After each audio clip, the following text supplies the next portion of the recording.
Hey everybody, it's Tony Conley. Welcome to the latest episode of Tony Conley Talks.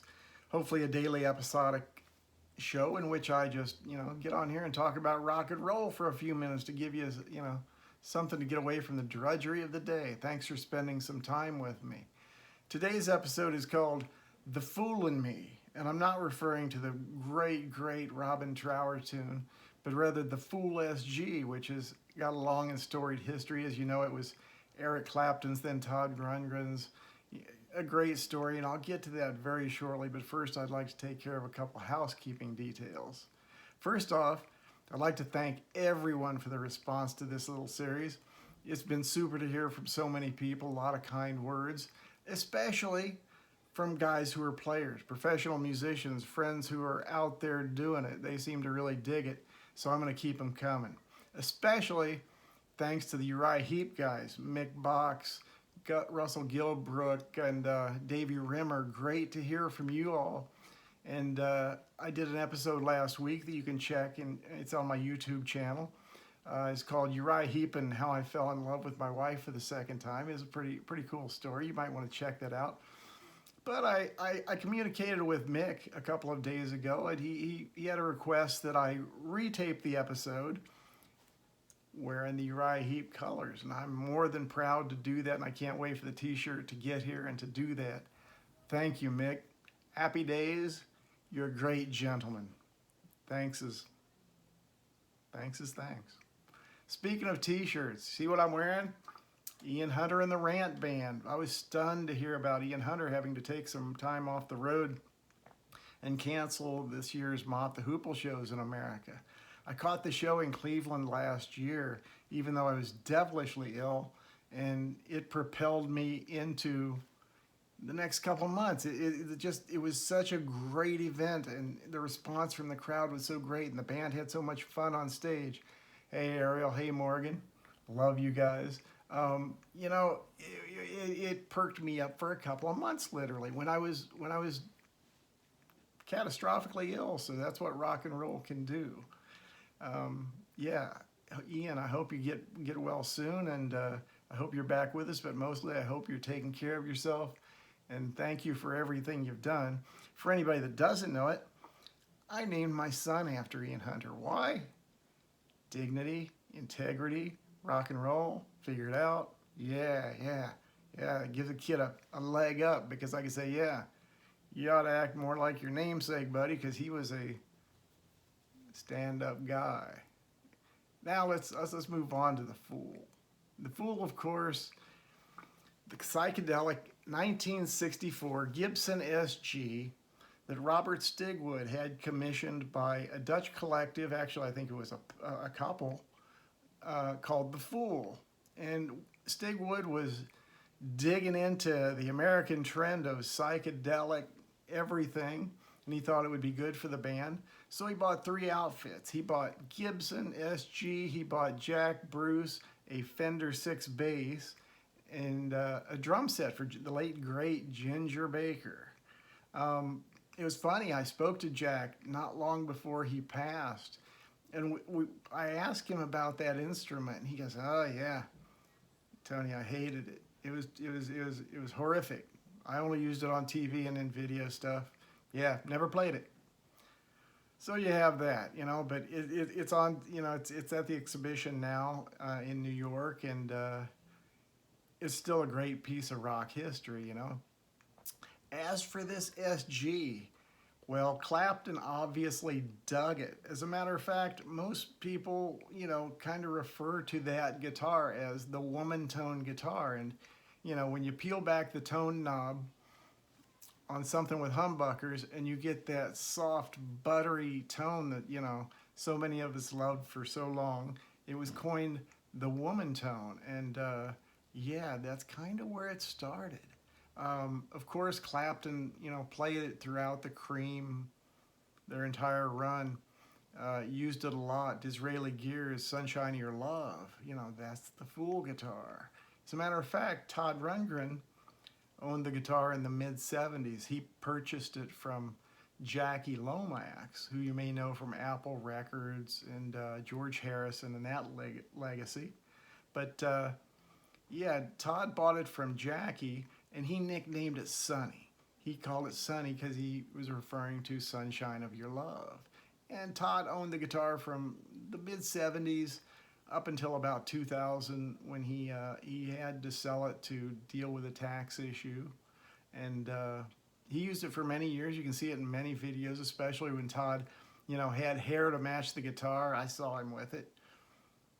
Ah, so cool. What a great and underrated player Rundgren is. Yeah, it was great, great stuff. I understand now the guitar is in the hands of a private collector, and I hope it's doing well, and I hope we see it again before, our days are done. So let me tell you a little bit about my history with the Fool. It's not a long history, it's very, very brief, but it meant everything to a guitar geek like me.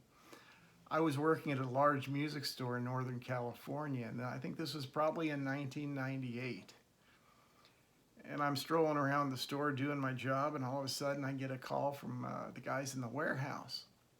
And they said, "Tony, you need to come back to the warehouse. We think there's something here you're going to want to see." And I'm instantly thinking, Christ on a cracker, what now? Generally when the warehouse calls, it ain't because there's a party going on.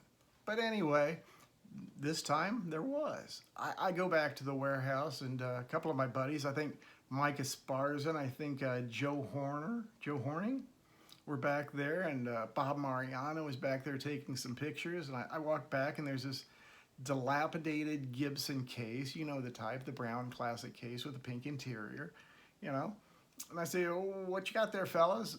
And they go, "You're not gonna effing believe this." And I go, "I'm not gonna fucking believe what? I've seen it all." Somebody opens a guitar case, and I'll be darned. Yeah, there it is, the Fool SG. I'd seen the Grail. I had climbed the mountain, unbeknownst to me, and here it was, the Grail, sitting on this desk in the warehouse. And I'm like, "Explain, Lucy." I said, what's going on here? And as it transpired, what was going on was I worked with a fellow at this music store who is now the CEO of a little organization called NAMM, the National Association of Music Merchants. They hold these huge conventions twice a year in Los Angeles and Nashville, and I hate to miss them because it's like going to the best high school reunion ever. It's like going to a high school reunion, except you actually like all the kids. Yeah, I see people, from 40 years in the music business every time I go to one of these things, and it's always a hoot. But Joe Lamont came to our store after having been Todd Rundgren's road manager. Now, when he left Todd to come to us, he turned the job over to a fellow named Larry Toomey, an experienced sound guy and road guy who was a great road mangler and just a hell of a guy. And it turns out he was the fellow who had brought the guitar to us. He brought it to us so we could facilitate the shipping of it to the Rock and Roll Hall of Fame. So we were just going to, pack it up, ship it, and be done with it. That's all good, and I was glad to do it. But first, I had to touch this thing. I had to play the Fool. I've played the Fool on many occasions, but this was probably the most glorious occasion of me playing the Fool. So I gently reached in and I picked it up, and I was horrified beyond belief.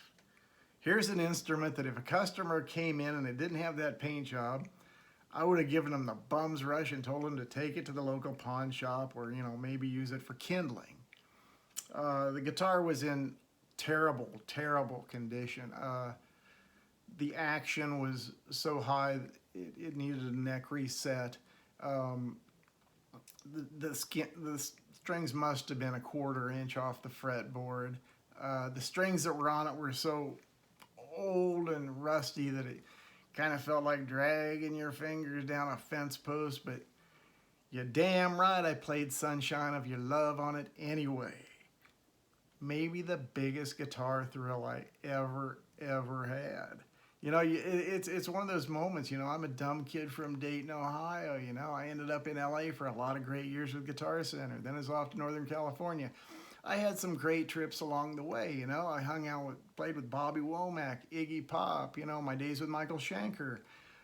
I was lucky beyond belief, but this was the big leagues. This was top shelf. This was absolutely, for me, the guitar grail, you know, and it was such an honor to even touch it. You know, the paint, it felt like acrylic paint. I guess that's what it was. It wasn't good feeling at all. Like I said, you know, the strings were a mile high off the neck. It was literally unplayable. But I literally sit there with it in my hands and made love to it for about 20 minutes. You know, just because I knew I was never going to get this opportunity again, and I wasn't going to pass it up. Some photographs got taken, but I think they're lost in time and history. You know, I might try to give Bobby Mariano a call to see if by some chance it exists in his archives, but I think it's probably gone, but I'll search that out, and if I do, you'll be the first to see it. So that's about it, you know. I got to hold this darling guitar for about 20 minutes. You know, I brought some of the guitar guys back from the store to see it. And then we sent it on its way. But wow, what a great half hour in my life. You know, it's just such an opportunity to be like holding the EVH Frankenstein, you know. It would be like holding Pearly Gates. You know, it would be like holding Angus's SG. These are guitars that transcend the guitar business. They're bigger than that because you know what was made on them? Damn Skippy, rock and roll. Not just any rock and roll, but great rock and roll. Some of the best we've ever seen. And that's about it. I'm going to try to get another episode out today since I missed yesterday. Thanks for your patience. I got struck down yesterday by some depression from these hormone treatments that I've taken, you know, and they dog me sometimes. It comes out of the blue, and all of a sudden, you know, Dr. Jekyll turns into Mr. Hyde, and today I have a bunch of apologizing to do, so I better get to that. Hey, listen, thanks a lot.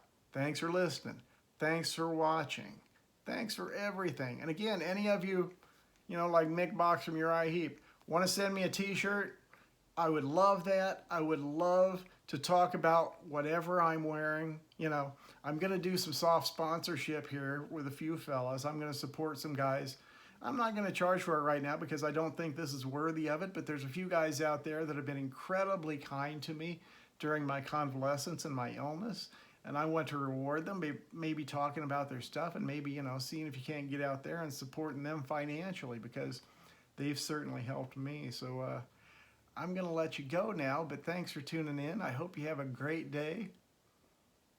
Thank you all so much. I love you dearly. Have a great day.